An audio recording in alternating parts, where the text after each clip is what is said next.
Kingsir wangi sliramu tumaking sirno ojo tangi kan muguling.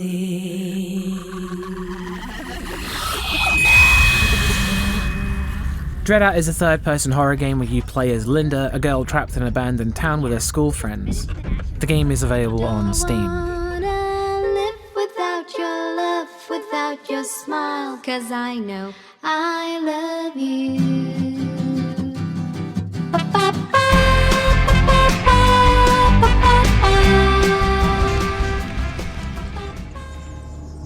Atmosphere. DreadOut's tone consists of isolation and bewilderment brought about by the strange and unique things that take place throughout the game. An eerie wind blows down a dark corridor and the phone camera light only just about lights up the walls ahead of you.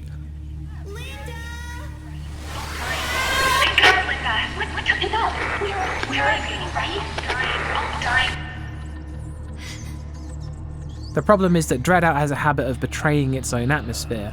When it's trying, it nearly always maintains that ongoing buzz of suspense as you explore the darkened environments like abandoned schools, swampland, and eerie mansions, all washed out in the drab grey colours, lifeless and dead. But the game often throws in jokes and random quotes that don't make sense or take you out of the moment, like the theme song sounding like a comedy or "Winners don't do drugs" appearing during the death scenes. Some animations are a little janky and there's some bugs too, and these hurt the atmosphere but never quite stop it when the game starts taking itself seriously again. The school especially is maze-like and confusing, and your goals and how to achieve them aren't always apparent, which leads to extended periods of wandering the halls and letting it all soak in, so those minor moments where the game betrays the atmosphere never linger for long. What puts the dread in DreadOut is how a lot of ideas are used once to never use them again, which adds a layer of bewilderment as you explore, since you never really know what you're going to see next. Though again, the game is fragmented into parts where effort has clearly gone into it and parts where it kind of hasn't. Some sections include a lot of animation to sell the concept of what's happening, and other times very little effort seems to have gone into it at all.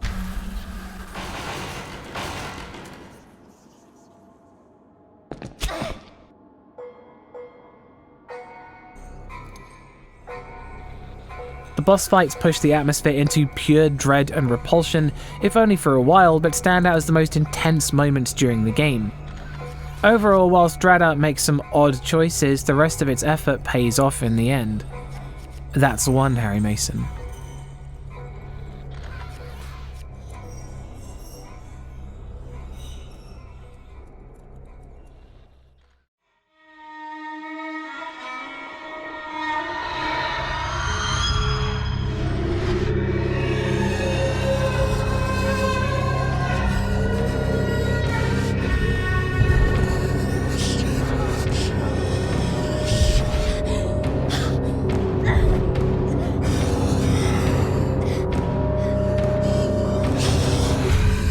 Scares.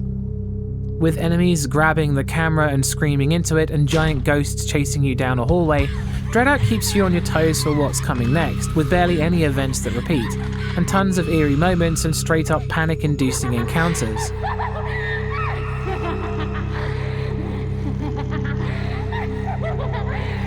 The game's scripted events are usually engaged with the camera as you're encouraged to take a picture of anything abnormal, and the enticing thing about these is you never really know what you're going to get, from photographs of kids being hanged to a doorway appearing out of nothing. The rest of the scares are split up by roaming antagonists, some of which you can hurt and others you can only dissuade. There's one or two combat sections where you have to use the camera to defeat enemies by constantly taking their picture. These were interesting to begin with, but even though there were very few of these, it still felt like it outstayed its welcome with how long the sections went on for, draining the fear towards the end. What the game did best was presenting a lot of unexplained eerie things, from ghosts just out of interaction range, to shadowy reflections in mirrors you couldn't interact with either. It was unnerving and it felt like there were enemies that would do something if left alone. The game mainly focuses on atmosphere, but when it wants to frighten the player, it can and will. That's 2 Harry Masons.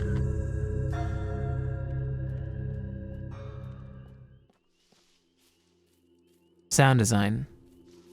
The game's music is mostly incidental. A discordant jumble of jangling notes play as you enter a room, and there's an immediate sense that something is going to happen. The game's music fades in and fades out based on where you are, which leads to more tension in certain areas as it makes you expectant.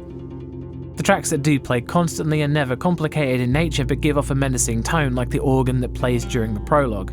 The game's soundtrack varies from catchy pop songs to rock tracks and then eerie, ambient, and more typical horror game pieces, and the variation is nice but changes the tone of each moment drastically.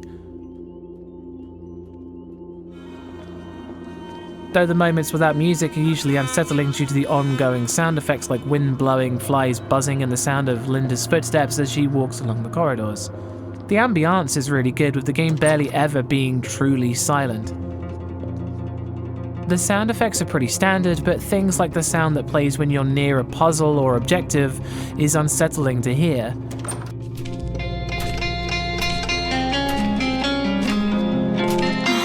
Hey, doesn't that seat look exactly like the one we used to hang out on in elementary school? Let's sit there for a bit.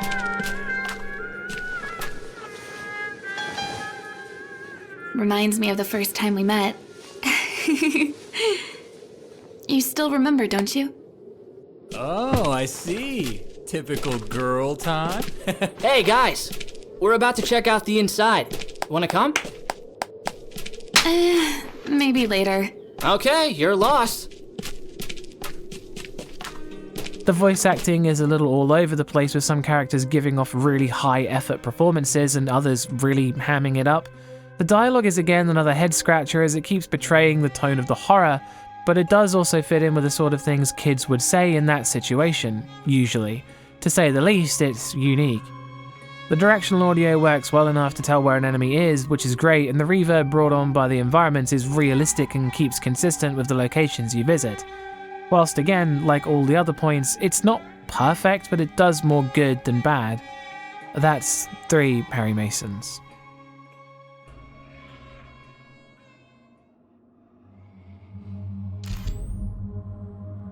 Gore. The game has very little gore in it, with just a few wounds and injuries ever appearing during your playtime, which is consistent with the events of the game. That's 4 Harry Masons.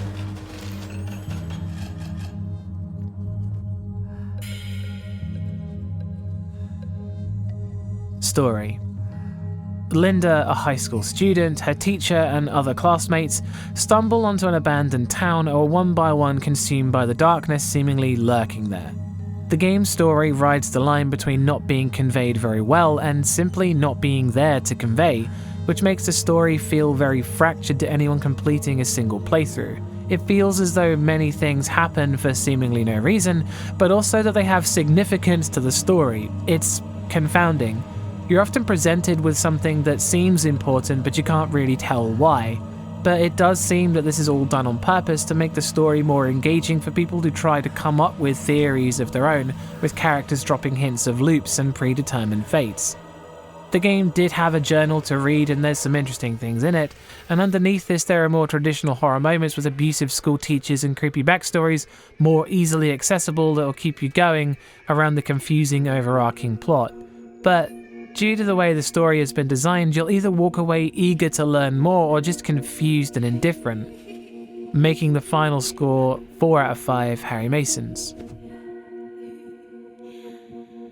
DreadOut had both a ton of promise and loads of great unique moments, but also seemed to make choices to the contrary of both, its tone and accessibility.